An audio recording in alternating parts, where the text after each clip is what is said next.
Hello again, folks. We're back once again to have another quick look at one of War Thunder's many tanks.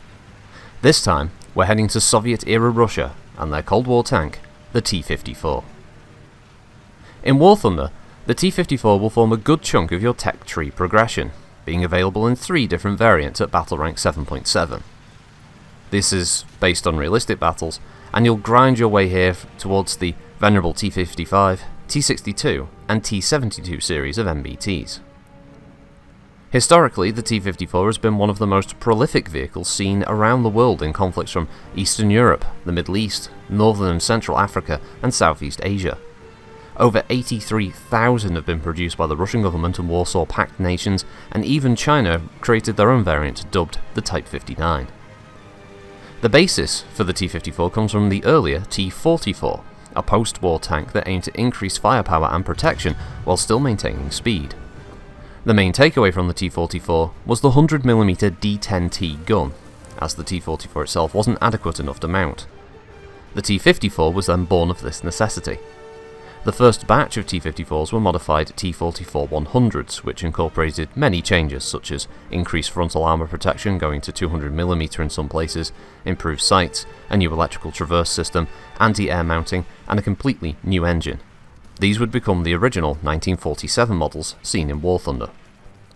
Visually, they resemble the T-44 more, with the turret still maintaining its distinct shape and readily marks it as such. This variant has the highest frontal armour of all 3 models in game at 120mm.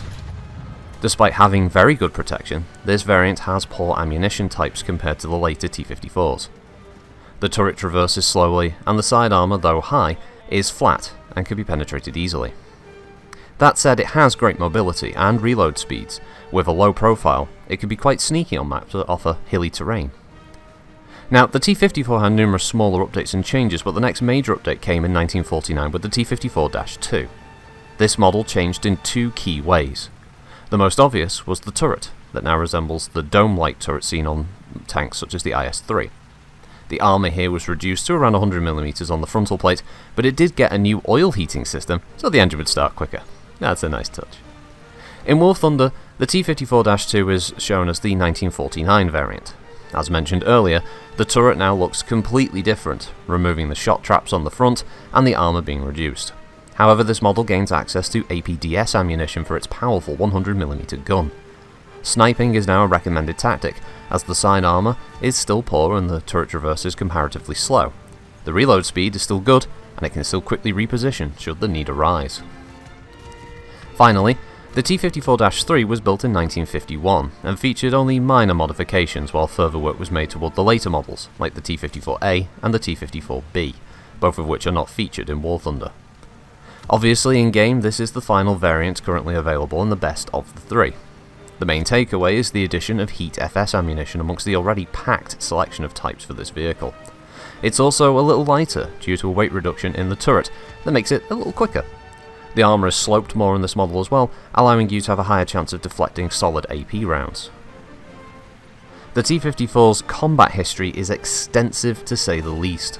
Starting in 1955 with the Vietnam War, it's been involved in conflicts every decade since, from the Hungarian Revolution, where a captured T-54 would lead to the development of the British L7 ordnance gun, the Six-Day and Yom Kippur Wars, Indo-Pakistani War, Ogaden War, Iran-Iraq War, Somali Civil War, Soviet-Afghan War, right through to modern conflicts such as the recent Iraq War, Libyan Civil War, and Syrian Civil War, proving this tank's capabilities despite its age. And that doesn't cover the huge list of conflicts which can be found online if you want to see just how prolific this vehicle has been. In War Thunder though, the T-54 is a fun tank to play. It has good mobility and powerful weapons that allow you to compete well against pretty much any nation in the same BR bracket or slightly higher.